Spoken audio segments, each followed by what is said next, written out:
Vamos por el ejercicio 102, donde sí vamos a seguir trabajando con superficies, utilizando un gran método para poder identificarlas, que es el método de las trazas. En este caso, fíjense que tenemos una superficie que tiene presente dos parámetros, A y B, y el enunciado nos pide que analicemos de qué superficie se trata para los diferentes valores de estos parámetros. Y nos dice que para poder hacer esto utilicemos el método de las trazas. Lo primero que tenemos que entender es que hay tres tipos de valores clave en los parámetros. Cuando el parámetro se anula, cuando el parámetro es positivo, cuando el parámetro es negativo. Vamos a comenzar por anular el parámetro A y ver qué pasa con B en este escenario. Es decir, cuando el parámetro A es igual a 0, la expresión que obtenemos es de este estilo, donde únicamente tenemos, por supuesto, el parámetro B. Ahora vamos a ver qué pasa para los diferentes valores de B. Si B es 0, si B es positivo o si B es negativo. Comencemos con B igual a 0. Pues si B es igual a 0, la superficie toma esta ecuación. ¿De qué ecuación se trata? Fíjense, lo que podemos intentar hacer es, por ejemplo, aislar z o bien aislar y, la que ustedes quieran. Por ejemplo, podemos escribir que 4y cuadrado es igual a z cuadrado, y si yo ahora hago raíz cuadrada a ambos lados, obtengo dos ecuaciones. Z igual a 2i y z igual a menos 2i. Estas ecuaciones son las ecuaciones de dos planos. Tenemos dos planos que son secantes. Así que ya tenemos la primera respuesta. Cuando A es igual a 0 y cuando B también es 0, lo que tenemos son dos planos secantes. Vamos ahora al siguiente escenario. A igual a 0, pero ahora que B tome valores positivos. Cuando decimos que B es positivo, lo que a mí me gusta hacer es decir que como es positivo, B coincide con su valor absoluto. Esto lo hago porque me permite sustituir en la expresión de la superficie y entender que donde me encuentre el valor absoluto de B, tengo una cantidad positiva. Esto es muy útil para identificar, por ejemplo, ejes focales en una hipérbola que depende justamente de un parámetro.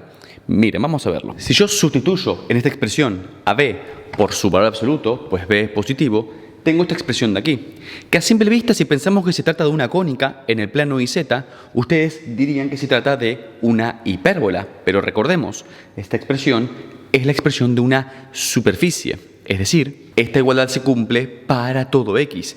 Por lo tanto, lo que tenemos es un cilindro hiperbólico. Para llevarlo a que tenga la forma típica, tendremos que tenerlo igualado a 1. Para eso lo que podemos hacer es dividir ambos lados entre el valor absoluto de B. Y nos queda algo así. Fíjense entonces que si esto fuese una cónica, diríamos que es una hipérbola con eje focal paralelo al eje Z. Y de eso estamos seguros porque esto siempre va a ser negativo, pues esta cantidad siempre es positiva. Bien, pero bueno, como les comentaba, en definitiva lo que tenemos aquí es un cilindro hiperbólico. Les recuerdo que si quisiésemos graficar este cilindro hiperbólico, lo primero que tenemos que hacer es graficar la hipérbola, tomando como eje focal, como les dije, paralelo al eje Z, ¿vale? Pues aquí tenemos más y aquí tenemos menos. Y luego tendremos que prolongar esta curva en la dirección del eje X. Es decir, hacemos como una extrusión en la dirección del eje X. Ahora nos toca ver un último escenario para A igual a 0. Hemos visto A igual a 0 y B igual a 0, A igual a 0 y B positivo. Nos falta ahora A igual a 0 y B negativo. Cuando consideramos que B es un parámetro negativo, lo que tenemos que decir es que B es igual a el valor absoluto, pero cambiado de signo. De esa forma, cuando lo sustituya aquí, fíjense que me queda de esta forma. Luego, multiplicando por menos 1 a ambos lados, me queda de esta forma. Y si ahora divido entre el valor absoluto de B, tengo la ecuación de lo que parece ser una hipérbola. Pero recuerden, esto de aquí es un cilindro hiperbólico. Pero a diferencia del cilindro hiperbólico que obtuvimos hace un momento, aquí fíjense que está cambiando el eje focal. Antes aquí había quedado negativo y aquí positivo, pues ahora quedó al revés. Si yo dibujo sobre el plano IZ esta hipérbola, tendría que el eje focal es el eje Y y luego tendría que prolongarla a lo largo del eje X para tener la superficie cilíndrica. Hemos concluido con el primer caso, A igual a 0 y todas sus variantes. Ahora vamos a ver qué pasa si B es igual a 0 y A toma valores positivos o negativos. En el caso de que B sea igual a 0, la ecuación de la superficie va a tener este aspecto. Luego, como dije, tenemos que ver tres escenarios. A igual a 0, A positivo y A negativo. A igual a 0 ya lo vimos. Fue lo primero que habíamos visto, que nos quedaban planos secantes. Luego, A positivo o A negativo, que son estos dos casos que vamos a ver aquí, nos da exactamente lo mismo. Porque como A está al cuadrado, si A es positivo o negativo, A al cuadrado me va a dar exactamente lo mismo. Ahora, recuerden que el enunciado nos pedía que esto lo analicemos mediante trazas. Yo lo que hicimos hasta ahora no lo hice mediante trazas porque nos quedaban cosas que ya venimos viendo bastante en los últimos ejercicios. Ahora sí me quiero detener a hacerlo por trazas porque nos queda una expresión un poquito más interesante. Quizás alguno de ustedes ya se está dando cuenta de que para A positivo o A negativo tenemos una superficie aquí que, bueno, ya se nota que es, pero muchos quizás no lo ven. Así que es por eso que ahora me voy a detener a analizar esta ecuación mediante trazas, a ver si ustedes, en caso de que no la hayan visto todavía, pues pueden verlo gracias a esta herramienta, ¿sí? Vamos a analizar las trazas entonces. Recuerden que para las trazas siempre tomamos intersecciones con los planos coordenados y planos paralelos a estos planos coordenados. Comencemos con el plano z igual a 0 y planos paralelos a este plano, es decir, z igual constante.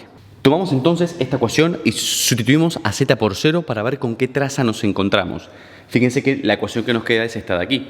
Si multiplicamos por menos 1 a ambos lados, nos queda esta ecuación de aquí. Fíjense, a al cuadrado por x cuadrado va a ser siempre positivo o 0. E y cuadrado pues lo mismo. ¿Cuál es la única forma de que la suma de dos cuadrados sea 0? Pues que esos cuadrados valgan 0. Es decir, la única forma de que esto sea 0 es que tanto x como y sea 0. O sea que la traza que nos encontramos aquí es simplemente un punto, el 0, 0. Ahora nos toca intersecar con z negativo o z positivo. Primero pensemos, ¿hay alguna diferencia entre z positivo y z negativo? Pues aquí tenemos z al cuadrado, así que no. Lo que nos está diciendo esto es que cuando cortemos con z igual a k, ya sea k positivo o k negativo, vamos a obtener exactamente la misma traza. Y la traza es esta que estamos viendo aquí. Fíjense que para poder identificar bien esto, lo que nos convendría hacer es que lo que está negativo pasa al otro lado sumando. Y nos queda esta expresión de aquí. Fíjense que si a tomara como valores 1 o menos 1, tendríamos una circunferencia. Para los otros valores de a, siempre distintos de ceros, tendríamos que esta traza se trata de una elipse. Así que aquí voy a apuntar como que la traza que encontramos es una elipse, ¿bien? Porque recuerden que la circunferencia se la podría pensar como un caso particular de elipse. Pensemos entonces, tenemos una superficie que cuando la cortamos a diferentes niveles de z, tenemos o un punto o elipses. ¿Ya se dieron cuenta de qué superficie se trata? Bueno, asumiendo que no, vamos a hacer una traza adicional. Vamos a cortar con x igual a 0 y x igual a k con k distinto de 0. En el caso de que tomemos x igual a 0, al sustituir aquí, fíjense que no nos queda más parámetro. Nos queda simplemente esta expresión de aquí, donde si aislamos z nos queda z igual a 2i y z igual a menos 2i. Básicamente tenemos un par de rectas secantes. Entonces recuerden de lo de antes. Tenemos elipse, elipse, elipse, elipse, punto, elipse, elipse, elipse. Y ahora tenemos recta secante.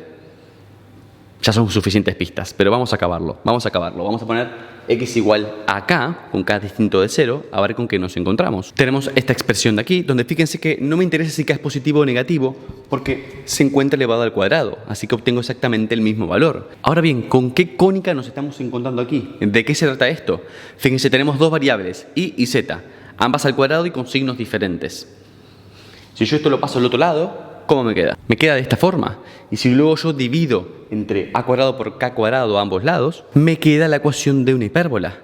Por tanto, lo que estoy encontrando es que cuando corto con x igual a 0 tengo un par de rectas, pero a la que me alejo de ahí me encuentro con hipérbolas. Fíjense entonces que lo que tenemos es la ecuación de un cono. Nuestra superficie es un cono elíptico. Cuando corté con z igual a 0 encontré un punto, que es justamente el vértice del cono. Con z igual a k con k distinto de 0 me encontré con elipses. Elipses que podríamos ver aquí o bien a cualquier otro nivel. Cuando corté con x igual a 0 encontré un par de rectas secantes. Como este es el eje x igual a 0 implicaría esta recta y esta recta. Y luego, cortando con valores de x diferentes de 0, lo que estoy haciendo es encontrar hipérbolas.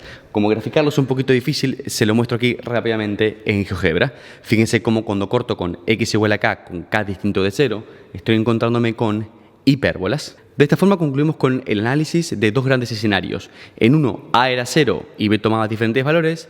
En otro, b es 0 y a tomaba diferentes valores. Y nos falta el último escenario.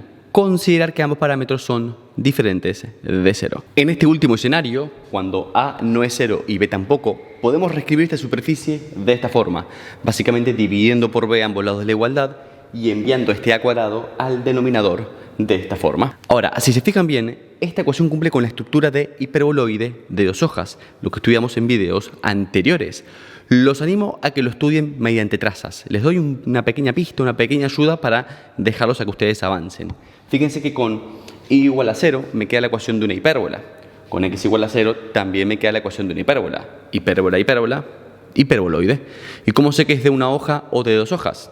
Recuerden que el hiperboloide de una hoja, si yo a z le diera cualquier valor, siempre me encontraría o bien con circunferencias o con elipses. Mientras que con el hiperboloide de 2 hojas hay algunos valores de z para los cuales no me voy a encontrar con lugar geométrico. Fíjense que cuando z tome valores entre este punto y este punto, no voy a estar intersecando la superficie, o sea que no me encuentro con lugar geométrico.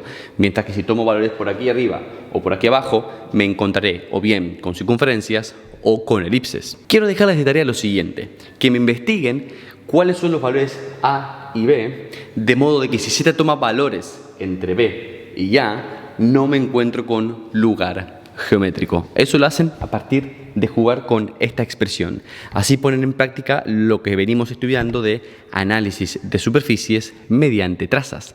Los nuevos comentarios y ya les estaré dejando la respuesta correcta. Muy bien, gente, espero que este video les haya servido.